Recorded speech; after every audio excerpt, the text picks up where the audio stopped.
He is said to have written in a notebook, "I want to be a writer, producer, director, special effects man. I know how to do everything, and I know everything. Please hire me." He kind of said, I'm going to put you in a movie one day. And he just wrote it and offered it to me. He's very excited, and so am I. You're just honored to be in the film. Oh, it's amazing. He's amazing. I want nothing. He's like, yeah, I want nothing. I tried to do what was asked for in the writing. He's really putting himself aside for other people. Los Angeles, 1982. One of the most recognizable voices on American television returns home after a long day of providing his voice to the media industry. He immediately seeks one of his 9 children. Once he found him, Ernie gave the young boy a Betamax video camera.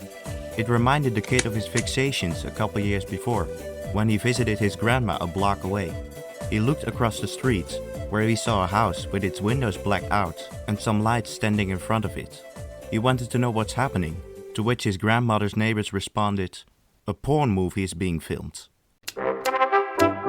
After having watched many hours of X-rated content and experimenting with his camera, he started to become more and more serious about film. He lives in LA after all. Okay, everybody, let's just go. Let's just roll this one out, okay? Let's just do it. This is one of my better drivers. His name is Azevedo Devonian. Well, that's the way it is, right? What?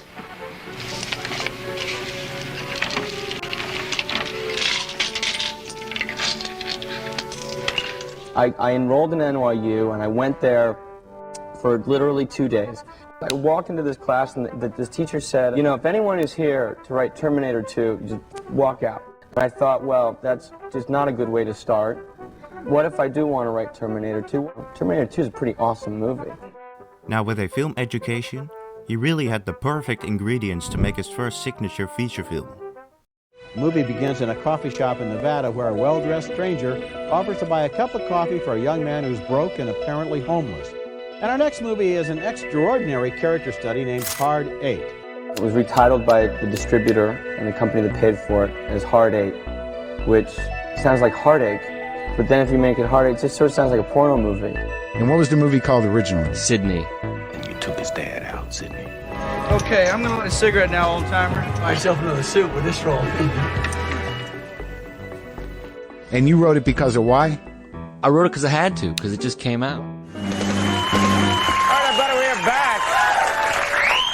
My next guest wrote and directed Boogie Nights. Please welcome Paul Thomas Anderson. I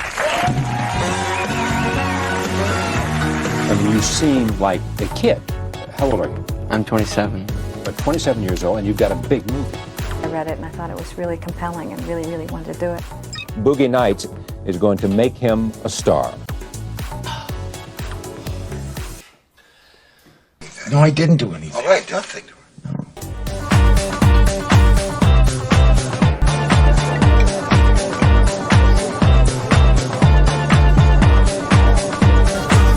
Go here.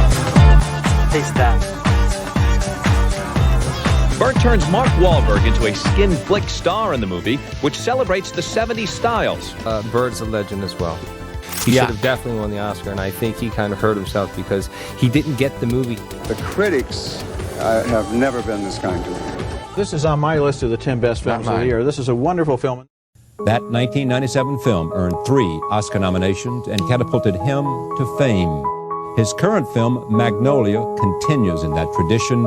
I set out to write something really small and cheap after Boogie Nights. With all this sort of Boogie Nights stuff that was happening and sort of attention paid to me, it was really nice, but I thought I should do my job, you know, and my job is to just make movies. Everybody's going on action, right, Adam? It doesn't even matter. In this big game that we play, life, it's not what you hope for, it's not what you deserve, it's what you take. Congratulations. Thank you. This is exciting. People love Magnolia. Yeah, I'm really proud of the movie, thanks. You want to kiss me, Jim? Yes, I do. Oh, the frogs falling from the sky.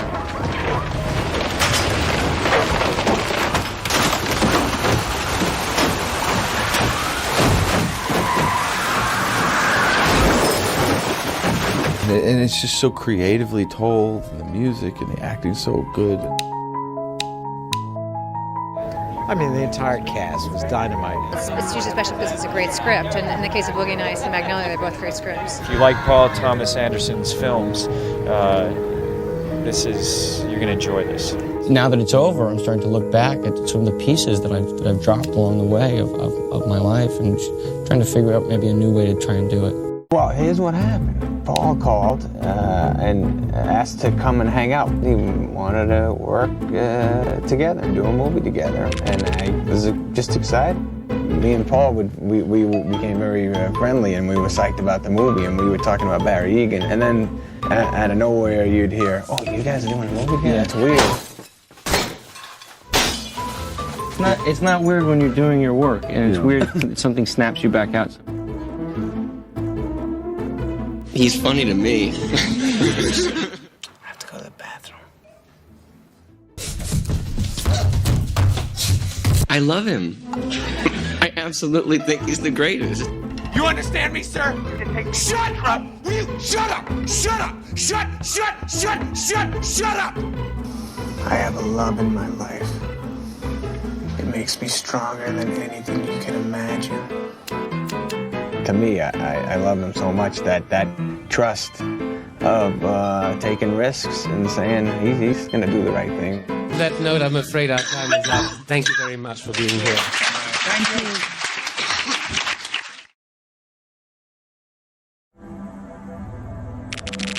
The film started with the book by Upton Sinclair, Oil. I started out adapting the book.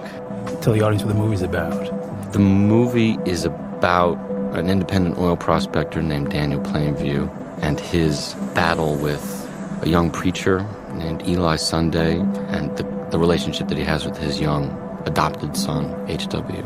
Daniel Day-Lewis, who stars in the film, he plays Daniel Plainview. Tell me something worth hearing. This money's yours. I come from a town called Little Boston in Isabella County. My straw reaches across the room and starts to drink your milkshake. I drink your milkshake. I drink it up! Don't bully me, Daniel! It sort of makes sense if you don't get along with the character to stand across the room from each other. I think There Will Be Blood is definitely one of the best movies made in this last decade. And I couldn't be prouder of saying that. Paul is one of my best friends. A favourite film, There Will Be Blood. There Will Be Blood. Yeah, greatest movie ever. It was so many things. He was a murderer, he was evil, he was kind, he was ambitious. The race for Oscars surely isn't over, as proven by this magnificent performance by Daniel Day-Lewis in There Will Be Blood by Paul Thomas Anderson. And the Oscar goes to Daniel Day-Lewis and There Will Be Blood. Thinking back to the first devilish whisper of an idea that came to him and everything since, and it seems to me that this sprang like a golden sapling out of the mad, beautiful head of Paul Thomas Anderson. I keep trying to find the time to concentrate and work. I don't have any plans yet. And I'm joined by Paul Thomas Anderson, the writer-director of The Master. Masters are going on about linking yourself to the past. You know, you can't help but get into the kind of things that are in this movie about, like, you know, weird other lives and, you know, kind of hocusy-pocusy stuff. Your spirit was free. Moving from body to the next body. Free. Free for a moment. How about this? Here it comes. You seem so familiar to me. Yeah. I saw Joaquin out of the corner of my eye. We were getting along and our chemistry was good. You gotta be kidding. What? He allows you also to bring what you're going to bring. There's a lot of discussions during the take. There's nothing I can do for you. You seem to know the answers to your questions. Why do you ask?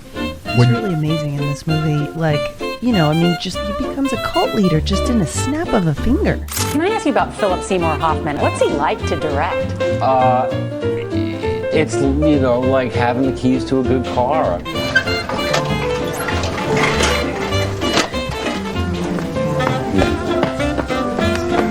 My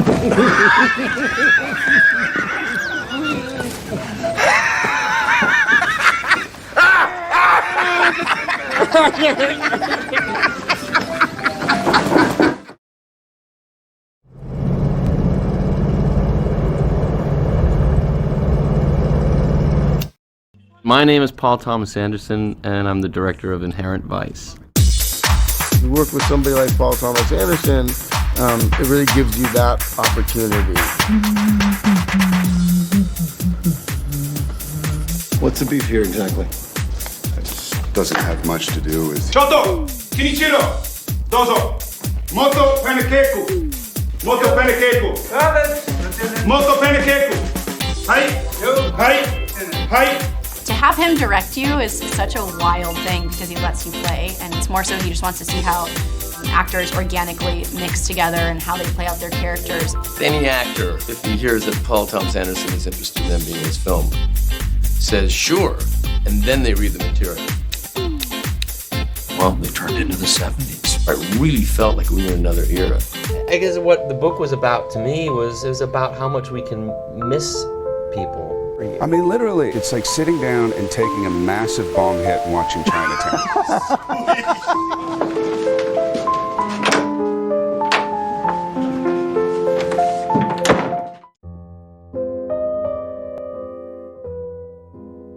What was it about that script that actually resonated with you?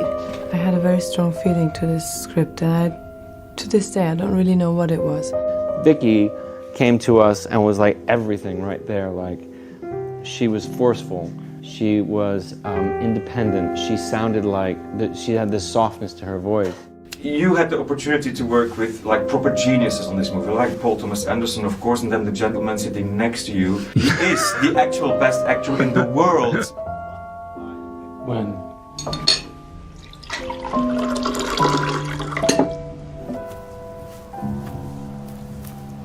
I feel as if I've been looking for you for a very long time. We're gonna make a love story. We're gonna make a story of this man and this woman, and that's how you began? Yeah, like you imagine a Notebook. Our film is a cousin to Rebecca, you know, the kind of very a domineering man who's cranky and controlling and stubborn and self-consumed. He also said he's retiring from acting. He retired. You know what he does now? Makes shoes. Are you serious? Yeah. He's a cobbler. He makes shoes by hand.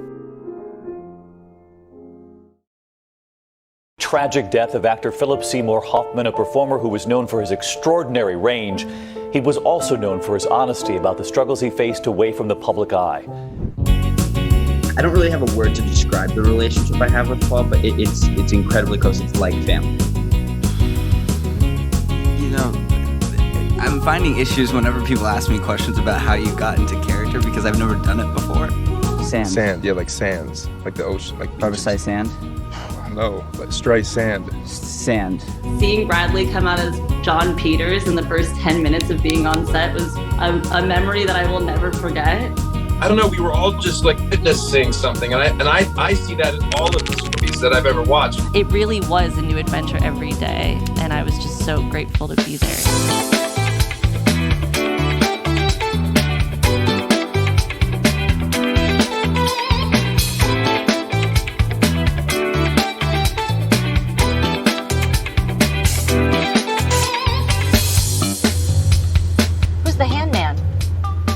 The dream scenario for this film was that if, 20 summers from now, somebody's programming a drive-in movie theater, they'll want to show this film. I mean, I was working from a story that was my memory of growing up there. When I grew up in the Valley, I lived there. I was really embarrassed for the longest time that that's where I lived and that's where I grew up because I knew I wanted to make movies. And I would look back to my favorite directors and think, okay, there's Harold Hawks, and boy, he served in the war, and there's Ernst Lubitsch, who escaped to Germany, until one day I just woke up and said, well, I'm from the Valley, and I remember things like little plastic horses and the blue ribbon on the wall, and I guess that's what I have to make movies about. It's really just like, if you've written it well, you've done your job, you really have, and they get it, good ones get it. If you like this movie, if you like this script, you're gonna love the movie. Not to mention that if you're a director, you're making your movie for an audience. Once Licorice Pizza was over, Paul has made 9 films within less than 30 years. He really had a playbook of ingredients to create his very own stylish repertoire. He often explored themes like responsibility, denial, purpose, loneliness, just to name a couple, set in worlds often inspired by what he saw and what he experienced.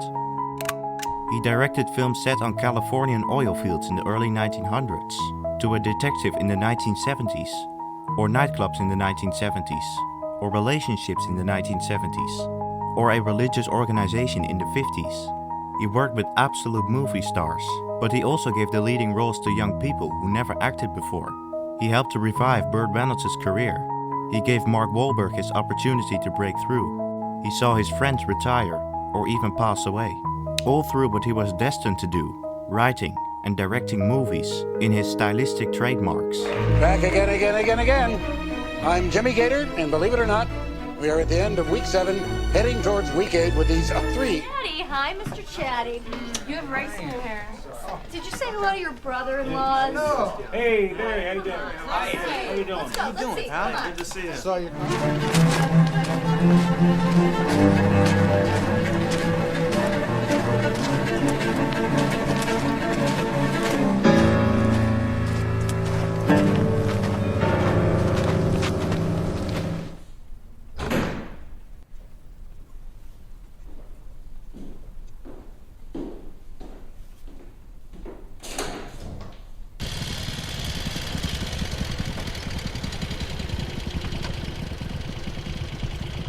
Over here!